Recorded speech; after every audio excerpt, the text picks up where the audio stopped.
Emily, she began, her tone oddly cautious. I heard about Catherine's will. Of course you did, I said dryly. What do you want, Mom? I just wanted to say how proud I am of you, she said, though her voice lacked sincerity. Catherine clearly saw something special in you. I wasn't naive enough to believe she didn't have an ulterior motive. Is there a point to this conversation? Well, she hesitated, then dove in. I was just thinking, now that you're in a better financial position, maybe you could help out your family. Richard's been having some health issues and… Stop right there, I interrupted. Richard and Alexa made it clear years ago that I'm not part of the family. They don't get to come crawling back now that I have money. She tried to argue, but I wasn't having it. For once, I hung up on her, feeling an unexpected sense of empowerment. The most surprising reaction came from Nora. She showed up at my doorstep one evening, her hands stuffed in her pockets and an apologetic look on her face. I just wanted to say I'm happy for you, she said. You deserve this, Emily. Her sincerity caught me off guard. Thanks, Nora. That means a lot. I also wanted to say I'm sorry, she added, her voice heavy with guilt. For everything Dad and Alexa put you through. I didn't see it then, but I do now. Hearing that lifted a weight I didn't realize I was carrying. You were just a kid, Nora. It wasn't your fault. The peace didn't last long. Mom, Richard, and even Alexa tried escalating their demands. It started with guilt trips and veiled threats, but quickly spiraled into outright blackmail and legal battles. One day, I found an unmarked envelope slipped under my door. Inside was a typed letter and a handful of blurry photos that were meant to intimidate me, photos of me walking out of a bar talking to a man outside my house, handing cash to a homeless person. There was nothing incriminating in them, but the message was clear. They wanted to scare me into compliance. I called Clara immediately. This is amateur hour, she said after seeing the photos. They have nothing. Don't respond and don't engage. If they escalate, we'll handle it. A week later, things did escalate. I received a formal letter from a lawyer representing Mom and Richard. The letter accused me of manipulating Catherine into leaving me her fortune and claimed I owed them a share of the inheritance as compensation for emotional distress and financial hardship. It was absurd, but the stress was overwhelming. Clara brought in another lawyer, Anthony, who specialized in estate disputes. Together, they began gathering evidence to dismantle Mom and Richard's claims. This will is ironclad, Anthony assured me. Catherine's mental competency was verified by 2 independent doctors when she drafted it. They don't have a leg to stand on. Despite his reassurances, I couldn't shake the anxiety. The lawsuit consumed my life, new accusations, endless paperwork, and countless meetings with Clara and Anthony. It felt like I was fighting a war on all fronts. Things took a darker turn when Alexa decided to involve herself. She began spreading rumors about me online, claiming I had manipulated Catherine into leaving me her fortune. She even created a fake social media account, posting fabricated messages that made it look like I had bragged about stealing the inheritance. The posts gained traction, and soon strangers were flooding my inbox with hateful messages. It was exhausting. For every step forward, it felt like I was dragged 2 steps back. One evening, as Clara and I were reviewing documents, she suddenly froze, her eyes narrowing at a particular page. This is interesting, she muttered, pointing to a section of the lawsuit. They're claiming Catherine promised them money in writing. Do you have any idea what they're talking about? No, I said, confused. Catherine never mentioned anything like that. Anthony leaned over to look at the page. If they're claiming there's a written agreement, they'll need to produce it in court. Let's see if they're bluffing. Sure enough, a few days later, their lawyer submitted a supposed letter from Catherine. The letter stated her intention to divide her estate among the family. It was poorly written, riddled with grammatical errors, and didn't even match Catherine's handwriting. This is a forgery, Clara said immediately, her tone sharp. And not a very good one. Anthony nodded. We'll request a handwriting analysis. This will blow up in their faces. The turning point came during the deposition. Clara and Anthony grilled Mom and Richard relentlessly, exposing inconsistencies in their story. Richard claimed Catherine had promised him money during a phone call, but when pressed for details, he couldn't remember the date, time, or any specifics. Mom tried to back him up, but her testimony contradicted his in several key areas. Then came the handwriting analysis. The expert confirmed what we already knew. The letter was a forgery. The analysis revealed that the handwriting matched Richard's, not Catherine's. When confronted with this evidence, Richard's lawyer visibly paled. It was clear their case was falling apart, but they refused to back down. In the end, the judge dismissed the lawsuit with prejudice, meaning they couldn't file it again. Clara and Anthony not only destroyed their claims, but also filed a counterclaim for defamation and legal fees. The court ordered Mom and Richard to pay a hefty sum in damages, which felt like poetic justice given their greed. The victory was bittersweet. While I was relieved the ordeal was over, the experience left me drained and disillusioned.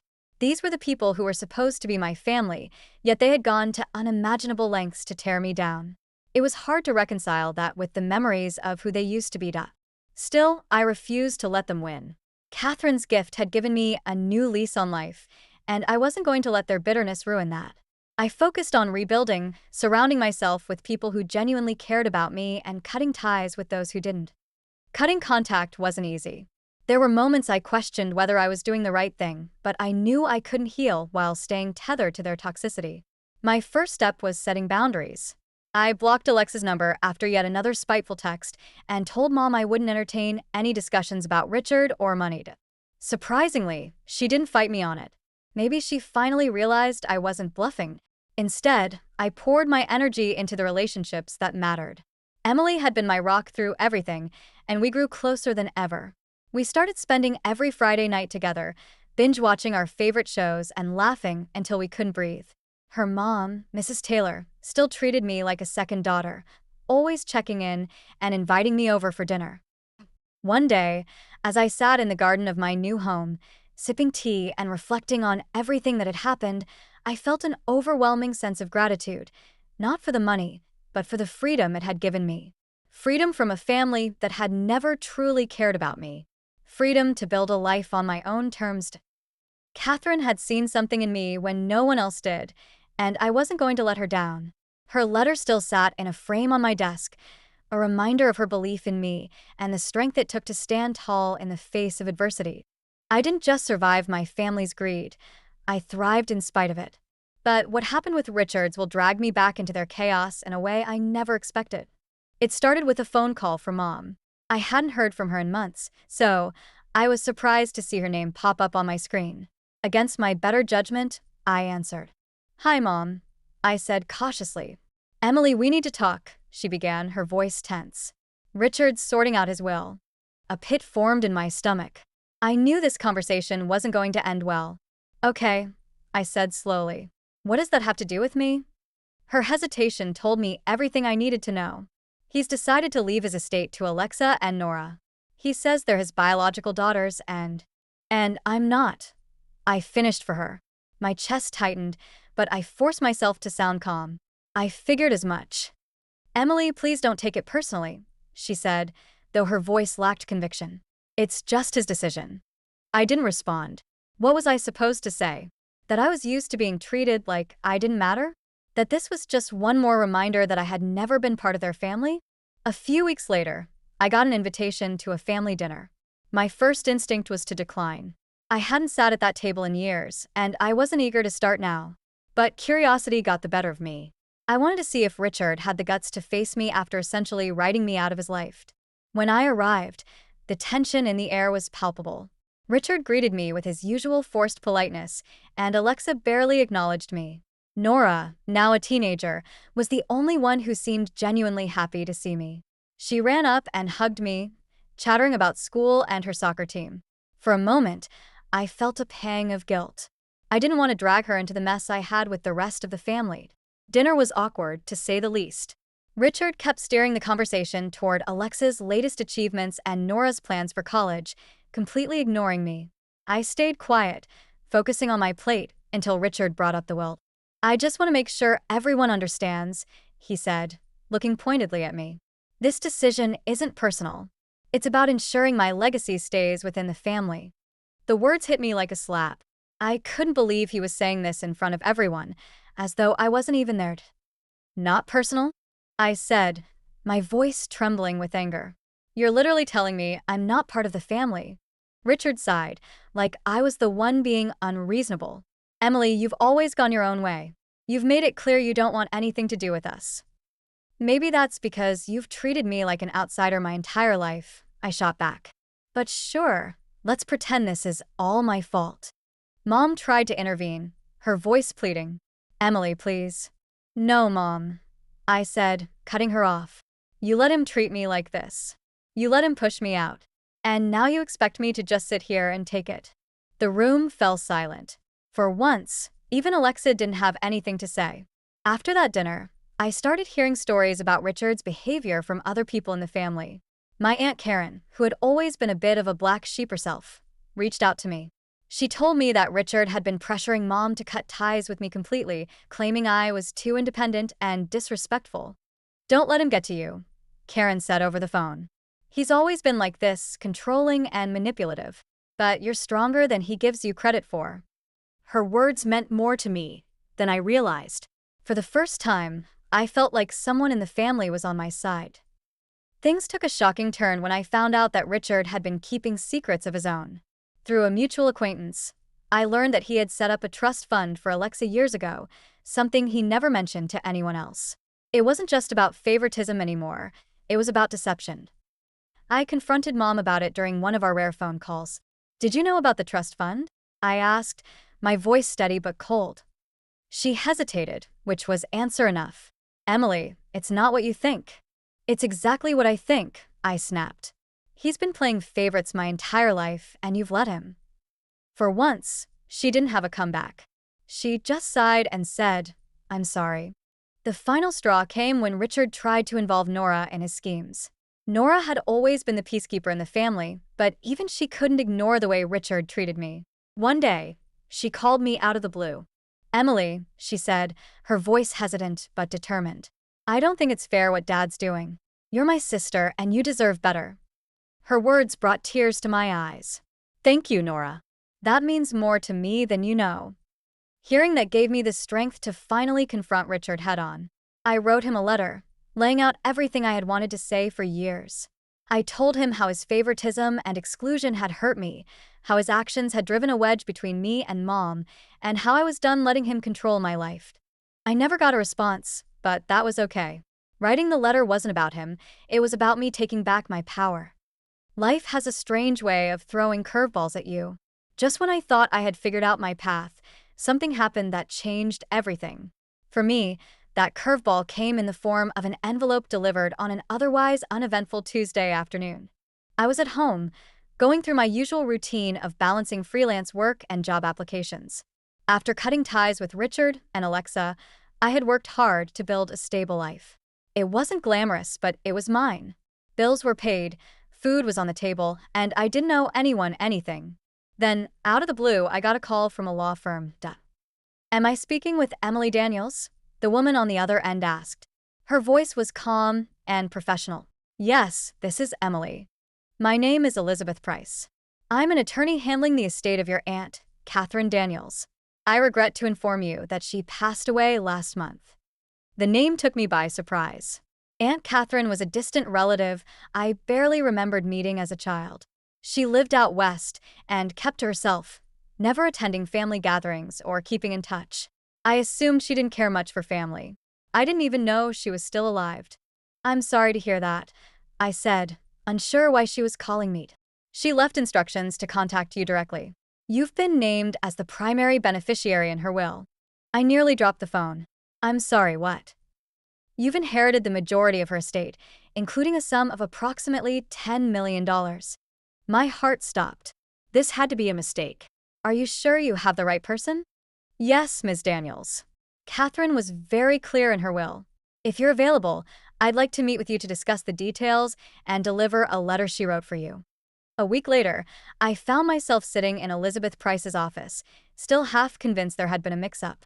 The office was sleek and modern, with floor-to-ceiling windows offering a stunning view of the city. Elizabeth, a no-nonsense woman in a tailored suit, handed me the letter with a sympathetic smile. Catherine wanted you to read this before we proceed, she said. I opened the envelope with trembling hands. The handwriting was elegant but firm, much like I imagined Catherine herself had been. Dear Emily, I know this letter might come as a shock. We didn't know each other well, but I've kept an eye on you over the years, through family updates and the occasional Christmas card your mother sent me. From what I've seen, you remind me a lot of myself. Determined, resilient, and unafraid to forge your own path, even when it's difficult. I made my fortune through hard work and smart investments. I've spent most of my life alone by choice, but that solitude gave me the freedom to live life on my own terms. I admire your independence and perseverance, especially given the challenges you've faced. It's not easy to stand tall when the world seems determined to knock you down. I hope this inheritance gives you the freedom to live life on your terms. Use it wisely, Emily, and don't let anyone tell you who you're supposed to be.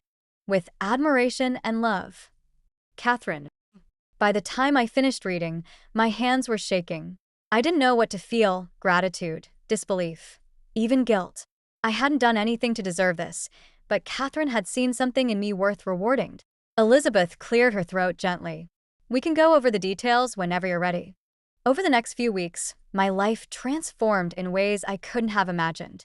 Catherine's estate included the $10 million in liquid assets, a sprawling ranch in Colorado, and a collection of rare artwork and antiques. I decided to sell the ranch and most of the art, keeping only a few pieces that held sentimental value. With the money, I bought a house in the suburbs, a stunning $1.5 million property with large windows, a beautiful garden, and enough space to finally feel at home. It was more than I had ever dreamed of, but it wasn't about luxury. It was about stability and freedom.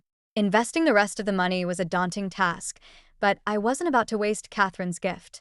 I hired a financial advisor, Clara, a sharp and honest woman who helped me create a plan.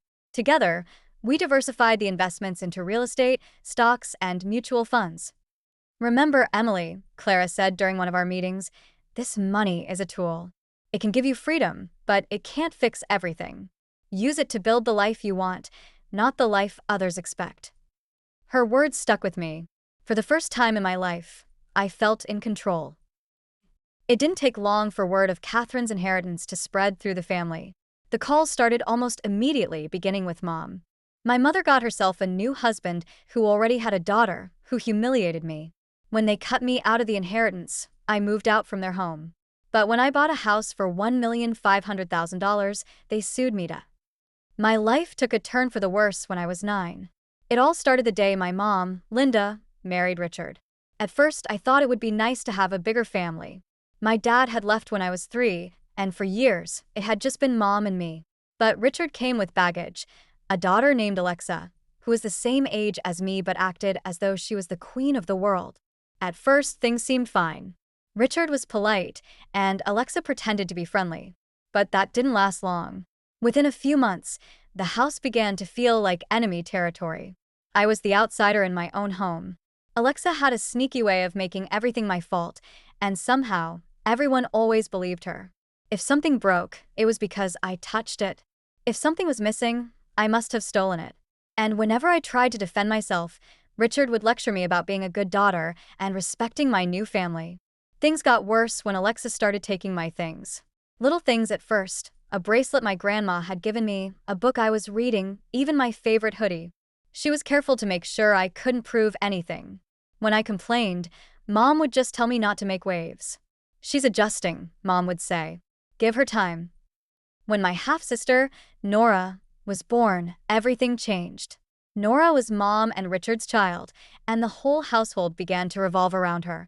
I loved her as much as any sibling could, but her arrival only deepened my sense of not belonging. My room, the only space I could call mine, was taken away to make room for the nursery. Instead of moving Alexa, they decided I should be the one to give up my space. I was sent to the basement. It wasn't a cozy basement either. It was cold, smelled of mildew, and had more spiders than I cared to think about. You're old enough to have your own space, Mom said, trying to make it sound like a good thing. But it didn't feel good. It felt like I was being shoved out of the family. I cried that first night down there, burying my face in a pillow so Nora wouldn't hear me. But it didn't help. I couldn't stop thinking about how much I had lost. My room, my mom's attention, even my sense of belonging. Things only got worse after that. Every time something went wrong, I was the one who got blamed. One day, a lamp in the living room broke while I was at school, but Richard didn't care about the details. He grounded me for a week, lecturing me about responsibility, while Alexis stood behind him with a smug grin on her face. I began avoiding everyone as much as I could. I would eat dinner quickly, pretending to be busy with homework, so I could escape back to the basement. There were so many times I wanted to tell Mom how bad things were, how isolated I felt, but every time I tried, she brushed it off. She always defended Richard and Alexa, telling me to be more understanding. It was as if she didn't see how much I was struggling, or worse, she didn't care. Months turned into years, and I learned to keep my head down. Complaining only made things worse. Alexa had a talent for twisting situations to make me look like the villain, and Mom and Richard always took her side. I felt like I was screaming into a void, unheard and invisible. The little things kept piling up. I couldn't leave anything of mine unattended without it disappearing or being messed with. My books were scribbled in, my clothes went missing, and even my school supplies were ruined. It felt like I wasn't allowed to have anything of my own. When I confronted Alexa about it, she laughed in my face, daring me to tell anyone. By the time I turned 13, I had grown numb to it all. The unfairness, the isolation, the constant blame. It became my normal. But deep down, I knew this wasn't how a family was supposed to be. I just didn't know what to do about it. Growing up in that house felt like a sentence with no end. By the time I turned 16, I was done pretending things would ever change. Home wasn't home anymore, and the only way I could survive was by staying away as much as possible. I started avoiding the house like it was cursed. Most days after school, I would go straight to my friend Emily's house. Emily was one of the only people who truly understood me. She had seen firsthand how Lexa treated me, and she knew how my mom always turned a blind eye. Her family wasn't perfect either, but her mom, Mrs. Taylor, was warm and kind. She treated me like one of her own, even when I didn't feel like I deserved it. I practically lived at their place. Mrs. Taylor would invite me to stay for dinner without even asking, and sometimes she would leave an extra blanket on the couch, just in case I accidentally fell asleep and couldn't make it home. She knew, even though I never said it outright, that I dreaded going back to that basement. When I wasn't at Emily's, I was working. I got my first job at 16 at a little diner called the Silver Spoon. It wasn't glamorous. Half the time I was scrubbing grease off pans or wiping down sticky tables, but it was mine. The tips weren't much, but I saved every dollar I could. At work, I met Jason, the cook, who seemed to know how to make the best out of any bad situation. Jason was in his early 20s, and he had this rough-around-the-edges charm. He wasn't just a coworker, he became like an older brother to me. Jason noticed when I looked upset and always had a way of making me laugh. "Kid," he'd say, "don't let them grind you down. One day, you'll be out of there, and none of this will matter." I clung to that idea, that one day I could leave and start fresh. It became my mantra on the worst days. I stayed late at work whenever I could, offering to take extra shifts just to avoid going home. The Silver Spoon became my safe haven. By the time I was 17, I started planning my escape. I didn't have a specific plan, but I knew I needed to leave as soon as I turned 18. I kept my head down, worked hard, and saved every penny. I didn't even tell Emily or Jason about my plan. The fewer people who knew, the better. Things came to a head one night when Alexa crossed a line I couldn't ignore. I had come home late after a long shift, hoping to sneak into the basement without anyone noticing. But when I got there, I found Alexa sitting on my bed, rummaging through my things. She had one of my journals open, reading it aloud and laughing to herself. "Get out," I shouted, my voice shaking with rage. She smirked, waving the journal like it was a toy. "Relax, Emily. What's the big deal? It's not like anyone cares about your whiny little diary." I lunged for it, but she held it out of reach. I was so angry, I didn't even think. I shoved her as hard as I could. She fell backward, knocking over a box of my stuff. The noise was enough to wake the whole house.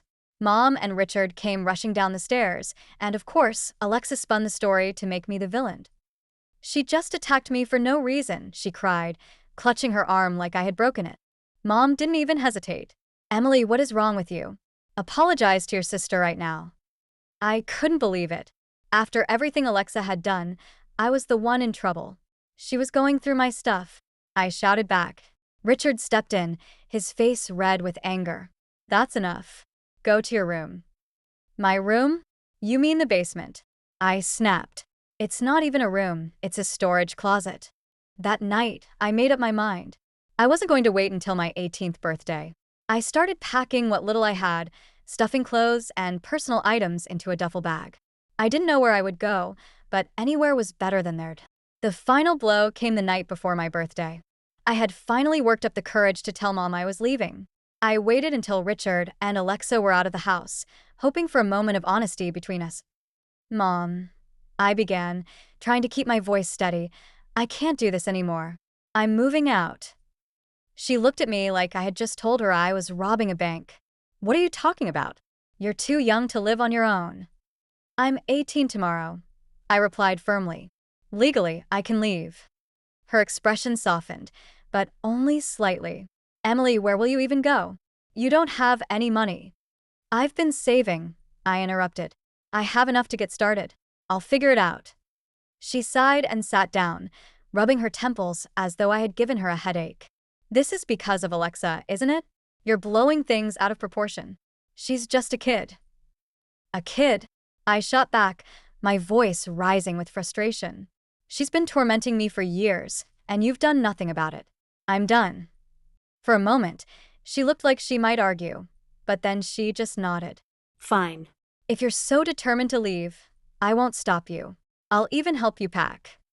The next morning, she kept her word. She helped me gather my things and even drove me to the bus station.